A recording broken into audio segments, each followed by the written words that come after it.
नमस्कार. Steve Bob Irwin, the great crocodile Hunter. ऑस्ट्रेलियाच्या मातीत जन्मलेला एक अस्सल अरण्यप्रेमी. साहस, सामर्थ्य, सहजता आणि अविचल सेवाभाव याचा त्याच्या ठाई सुरेख संगम. प्रथमदर्शनी अगदी कुणालाही अजागळ वाटावा असा हा मनुष्य ईश्वरी गुणसमुच्चयानं अगदी ओतप्रोत भरलेला. Have a look at this little blighter.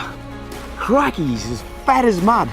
These waterholes are just crawling with wildlife. Discovery व ॲनिमल प्लॅनेट या वाहिन्यांवर स्टीव्हला पाहिलंच नाही असा प्रेक्षक सापडणं कठीण. 22 फेब्रुवारी 1962 रोजी स्वतःच्या आईच्याच जन्मदिनी ऑस्ट्रेलियातील मेलबर्न नजीकच्या अप्पर फर्न ट्री गली या शहरात स्टीव्हचा जन्म झाला. त्याचे वडील बॉब इर्विन हे प्लंबिंगची कामं करून आपला उदरनिर्वाह चालवायचे. त्यांना पूर्वीपासूनच सरपटणाऱ्या प्राण्यांविषयी विशेष ममत्व वाटायचं. तर स्टीव्हची आई लिन या अनेक अडलेल्या प्राण्यांची प्रसूती करणाऱ्या सुईणीचं काम मोठ्या हातोटीनं करत. अगदी स्टीव्हच्याच शब्दात सांगायचं झालं तर त्याची आई म्हणजे प्राण्यांसाठीच्या दयाविभूती मदर तेरेसाच होत्या. प्राणीप्रेमानं पछाडलेल्या या दाम्पत्यानं आपला 8 वर्षांचा मुलगा स्टीव्ह आणि मुली जॉय व मँडी यांच्या साथीनं क्वीन्सलँड या ठिकाणी बिरवाह रेप्टाईल पार्क या नावानं एक छोटंसं प्राणी संगोपनालय उभं केलं. अशा वेगळ्या प्रतीचं आयुष्य जगणाऱ्या अत्यंत संवेदनशील आईवडिलांकडून स्टीव्हला अरण्यविद्येचं बाळकडू मिळालं होतं. लहानपणी स्टीव्ह अत्यंत उपद्व्यापी आणि द्वाड मुलगा होता. एक वेळ त्याला घरात आवर घालणं सोपं, पण रानावनात मात्र त्याच्या वात्रट वागणुकीला कसलाही लगाम नसायचा. जंगलाबाबतची उत्तुंग उत्सुकता छोट्या स्टीव्हला एका जागी बिलकुल स्वस्थ बसू देत नसे. वयाच्या अवघ्या 8व्या वर्षी स्टीव्हनं जगातील अतिविषारी अशा रेड बेलीज सापांना मोठ्या कुशलतेनं पकडलं. इतकंच काय तर वयाच्या 9व्या वर्षी नदीच्या गूढ गहिऱ्या पाण्यात उतरून चक्क त्याच्या उंची एवढी मोठी मगर पकडली. होय मित्रांनो, अवघ्या 9व्या वर्षी. वय वाढत असताना आई वडिलांच्या मार्गदर्शनाखाली स्टीव्हची वन्य आणि जलजीवांविषयीची आस्था वाढत होती. दरम्यानच्या काळात म्हणजेच कुमारवयात स्टीव्हनं आपल्या वडिलांच्या साथीनं अनेक संकटग्रस्त मगरींची सुटका करून त्यांचं सुरक्षित स्थळी स्थलांतरण केलं. साल 1991. अमेरिकेतील ऑरेगॉन प्रांतात राहणारी व सिंह आणि तत्सम हिंस्त्र अशा अनेक वन्य प्राण्यांच्या ऊर्जितावस्थेसाठी झटणारी एक प्राणीप्रेमी नवयुवती टेरी रेनिस ही पर्यटनाच्या उद्देशानं ऑस्ट्रेलियात दाखल झाली आणि काहीशा अपघातानंच तिनं इर्विन कुटुंबियांच्या बिरवाह रेप्टाईल पार्कला भेट दिली. या पार्कमध्ये मगरींचे शो पार पाडणाऱ्या निर्भीड परंतु काहीशा लाजाळू स्वभावाच्या स्टीव्हशी तिची नजरानजर झाली. त्या शोमध्ये मगरींविषयी माहिती देणाऱ्या स्टीव्हचं साहस, त्याचं संवेदन, त्याचा व्यासंग आणि याहून महत्त्वाचं म्हणजे पशुपक्ष्यांच्या सानिध्यात असताना कुठेही स्वतःला मोठं न दाखवण्याची त्याची नितळ प्रामाणिकता तिला अगदी मनापासून भावली. म्हणतात ना, अंतरीचं मिलन झालं की कुठलंच अंतर अशा प्रेमवीरांना अडवू शकत नाही. ऑस्ट्रेलिया आणि अमेरिका तसं पाहिलं तर महत् अंतरावरील हे 2 खंड. पण माणसांच्या मिलनास नसतात मिती, नसतात मर्यादा. प्राणी परोपकाराच्या समान छंदानं एकत्र आलेल्या या युगुलानं लवकरच परस्परांना समजावून घेत लग्नाचा निर्णय घेतला आणि इथूनच सुरू झाला प्राणी संवर्धन संगोपनाचा एक ध्येयधुंद अध्याय. कोआला, कांगारू, डिंगो, हत्ती, वोम्बॅट, सुमात्रन वाघ, टास्मानियन वाघ, रॅटल स्नेक, ओरांगुटान, अजगर, कमोडो ड्रॅगन, पक्षीश्रेष्ठ गरुड, देवमासे, सुसर, मगर, पेंग्विन, लेपर्ड सील्स, पॉसम्स, कासव यांसारख्या शेकडो जातीच्या पशुपक्ष्यांना स्टीव्ह आणि टेरी यांनी हक्काचं आश्रयस्थान मिळवून दिलं. केवळ इतकंच नव्हे तर त्यांनी आपल्या बिरवाह रेप्टाईल पार्क या प्राणी संगोपनालयाचा विस्तार वाढवून त्याला अधिक अद्ययावत बनवलं व त्याचं नामकरण ऑस्ट्रेलिया झू असं केलं. 1000 एकरांपेक्षा अधिक जागेवर स्थापित असणाऱ्या या झूमध्ये आज मितीला काही हजार प्राणी अगदी निर्घोरपणे वास्तव्य करीत आहेत. 1998 साली स्टीव्ह आणि टेरी यांनी प्रथमतःच 10 डेडलीएस्ट स्नेक्स इन द वर्ल्ड या विषयावर एक खास डॉक्युमेंटरी बनवली. Because it possesses enough venom to kill 150,000 rats. But who cares? This bloke could have enough venom in one bite to kill 100 blokes my size. Look at the coloration. Beautiful coloration. Hey. Whoa. Settle down, mate. Go. You wouldn't want to take a whack off a snake this size. लग्नानंतर हनीमूनला गेलेल्या या जोडीनं चक्क तिथे देखील संकटात सापडलेल्या मगरींसाठी यत्न केला. Get it on, babe. I can't get it. She's thrashing too hard.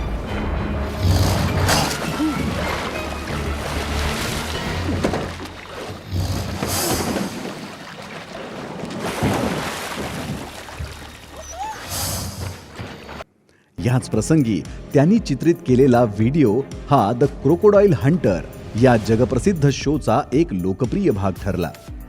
याच शोमुळे स्टीव्ह जगात सर्वदूर द ग्रेट क्रोकोडाईल हंटर या नावानं प्रसिद्ध झाला. याच शोचा एक संपादित अंश. Here we go. Watch it.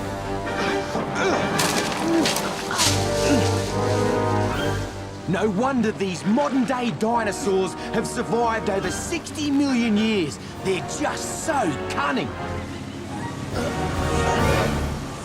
Oh no! Oh, Christ! Duck! Steve.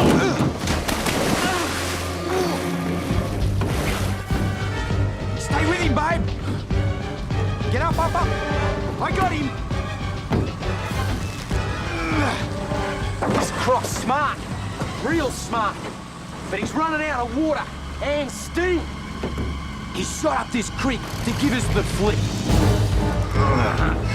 Go, babe, go! He's caught it. He's caught it. Take this rope. Okay, I got it. Take it. Oh, he's picking me up. Go. Whoa! Boom! Hurry up, Ted! What are you doing? He's moving too much. Hang on to him.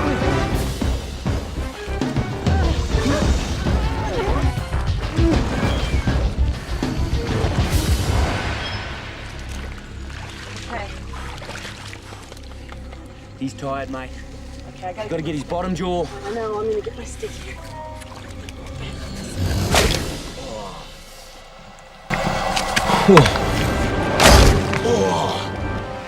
Gotta get this side. Hang on to him. I'm right, mate. I'm good. I'm great. Come on.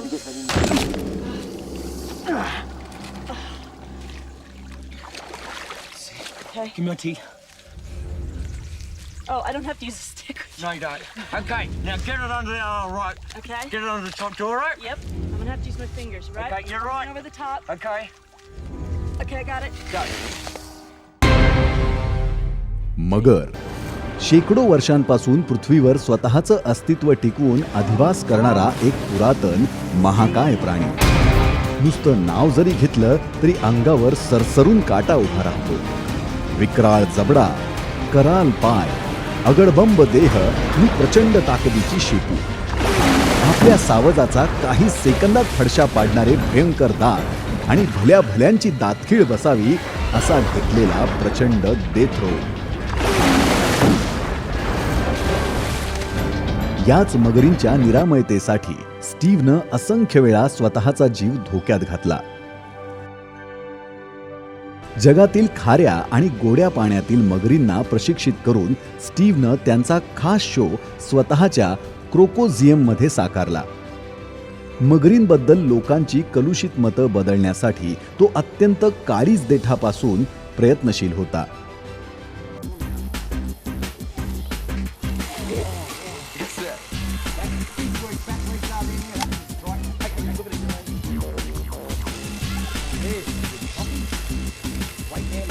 Wait there.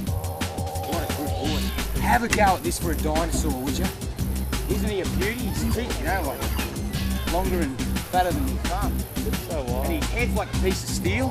It's like just dead set like a piece of steel. The bone is so tight set that it's just, if you hit him in the head with an axe, he just gets really grumpy.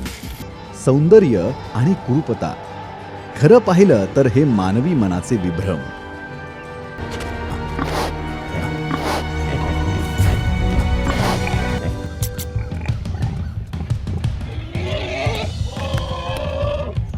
सृष्टी निर्मात्यानं सर्वच प्राण्यांना जगण्याचा समान अधिकार दिला असताना मानवानं स्वतःच्या फायद्यासाठी या प्राण्यांच्या जीवनात अघोरी हस्तक्षेप केला आहे.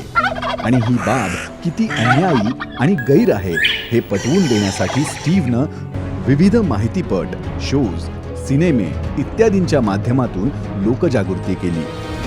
स्टीव्ह आणि टेरी यांच्या संसारवेलीवर उगवलेली मुलगी बिंडी आणि मुलगा रॉबर्ट या सानुल्या फुलांना त्यांनी स्वतःसारखंच घडवण्याचा आग्रह धरला. स्टीव्हनं त्याच्या आईवडिलांनी त्याच्यावर केलेले सृष्ट संस्कार बिंडी आणि रॉबर्टवर करण्यासाठी मनापासून प्रयत्न केला. मात्र हे करत असताना काही विघ्नसंतोषी लोकांनी आणि बेजबाबदार प्रसारमाध्यमांनी त्याच्यावर भलतेसलते आरोप केले आणि त्याला कायद्याच्या कचाट्यात अडकवण्याचा प्रयत्न केला.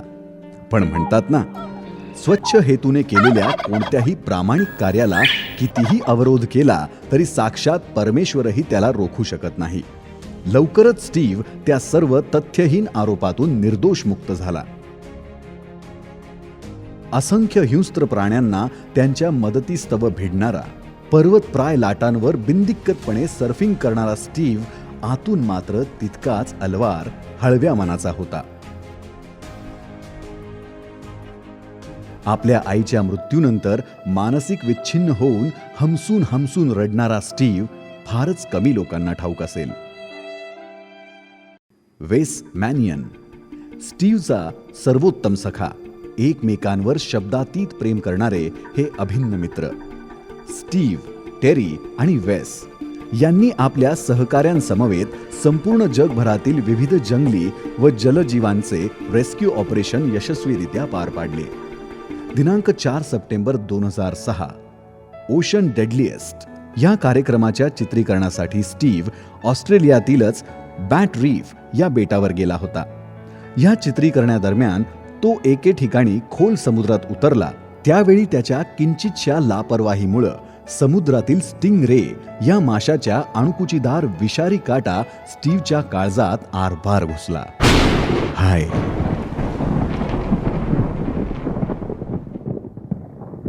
जगभरातील लाखो जीवांचा तारणहार वयाच्या अवघ्या 44व्या वर्षी कायमचा, अगदी कायमचाच क्षितिजापार गेला. या घटनेनं अवघं प्राणी जगत पोरकं झालं.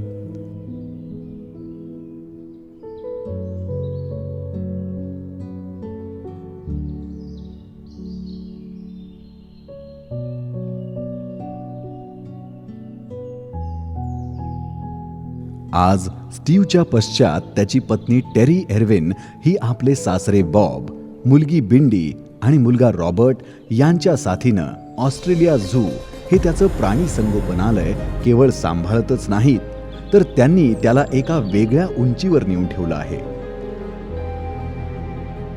पती निधनानंतरही टेरी एर्विन खऱ्या अर्थानं पतिव्रता ठरते असं म्हटलं तरी ते वावगं ठरणार नाही. नुकत्याच ऑस्ट्रेलियातील न्यू साऊथ वेल्स या भागात लागलेल्या भीषण वणव्यात कितीतरी कोटी प्राण्यांनी आपला जीव गमावला. तर याच वणव्यातील तब्बल 90,000 प्राण्यांची सुटका करून एर्विन कुटुंबियांनी त्यांना ऑस्ट्रेलिया झूच्या आवारात हक्काचं घर मिळवून दिलं.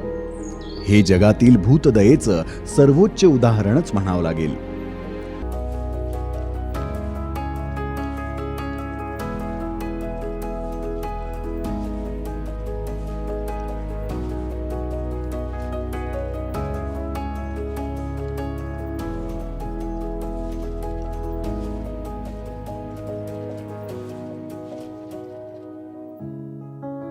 आयुष्याच्या शेवटापर्यंत सेवावरती राहणारा टेरी एर्विन यांचा हृदय सखा, एक व्रतस्थ मुलगा, एक परिपूर्ण नवरा, एक आदर्श बाप, द ग्रेट क्रोकोडाईल हंटर हे बिरूद सार्थ ठरवणारा मगर मसीहा स्टीव्ह एर्विन हे पहिल्यांदाच मराठी रसिक वाचक आणि प्राणीप्रेमींना स्टीव्ह आणि मी या अनुवाद पुस्तकाच्या माध्यमातून मराठी प्रकाशन विश्वातल्या राजहंस प्रकाशन या अग्रगण्य संस्थेच्या माध्यमातून सौ सोनिया सदाकाळ काळोखे भेटीस आणत आहेत. चला तर आपणही या साहसानं भरलेल्या रोमांचकारी, सेवाभावी आणि काळजाला भिडणाऱ्या सत्याधारित सहजीवनाचा आनंद घेऊयात. धन्यवाद.